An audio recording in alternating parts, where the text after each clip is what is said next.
Leading off our discussion now, Michael Moore, Academy Award-winning documentary filmmaker whose latest film is Fahrenheit 11. Michael, thank you very much for joining us tonight, and I want to get your reaction to what we've seen so far in this election because counting the votes is continuing. It is an amazing victory, and I am not one to come on this show with a lot of optimism, as you know, from the past. Nobody should miss the point. All the points you just made were right on, especially the point that this victory on Tuesday was larger than the Tea Party victory in 2010, larger than the huge wave where the Democrats took over Congress in 2006. It can't be stated enough or strongly enough just how over-the-top awesome this victory was on Tuesday. And what you just pointed out, I think, is so important. Not just the victory in terms of number of seats, not just the fact that millions more Americans voted for Democrats as opposed to Republicans. Millions more, okay? The so-called popular vote, which we already know that we are the majority because we won by 3 million 2 years ago. But this was huge. But also what you just said, how the 317 districts that moved further to the left, 117 districts that Republicans actually won, but the number of people who came out and voted for the Democrat, especially the progressive Democrat, that moved. It all moved. This is the new America that you've got on your screen right now. That is the America that we live in. And what gets really, I think, confusing for some people when we put up the map and we show the big red swaths of red across the country, it has a weird and wrong impact on people because it makes it look like the country's so red, but people don't live in those large desert and mountain and prairie areas. I mean, people live there, but small numbers of people live there. Each congressional district is the same exact number of votes, roughly 775,000 each.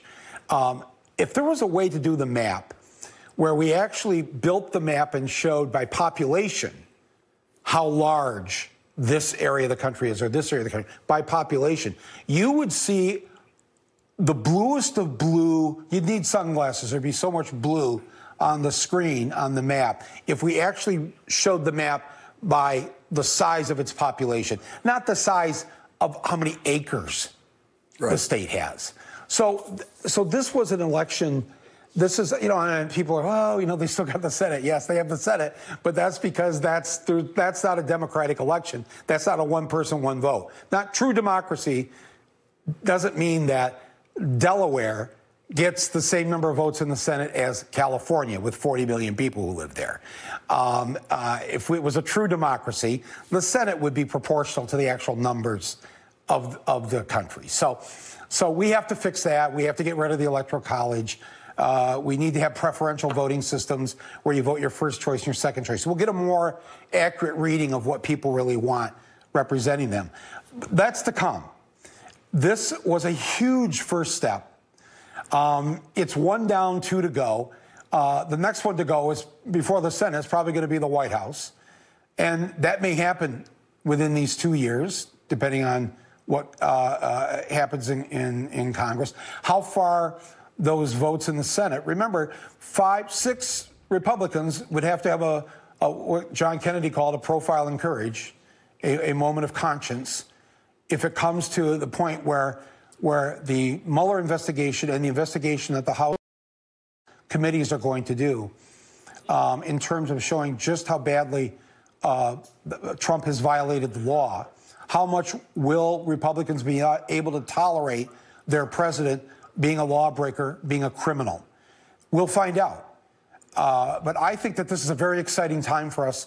And everybody, just the shots you've been showing all night on MSNBC of these protests in the street all over America that started at 5 p.m. on the West Coast and happened 5 p.m. local time all over the place. I'm getting reports from people all over in the smallest of towns where there's 100 people there. And there's only 1,000 people in the town.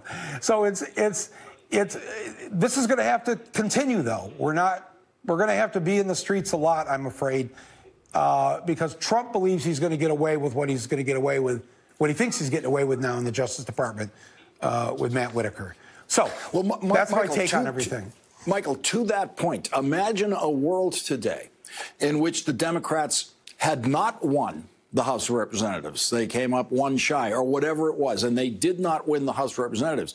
The current, what some are calling the fake Attorney General, because this title of acting Attorney General, legal scholars are saying, many legal scholars saying he's been illegally installed there. This is an unconstitutional appointment, so I am reluctant to even give him the title. He has the office. He can sit in that chair at that desk, but I don't know what title he really has.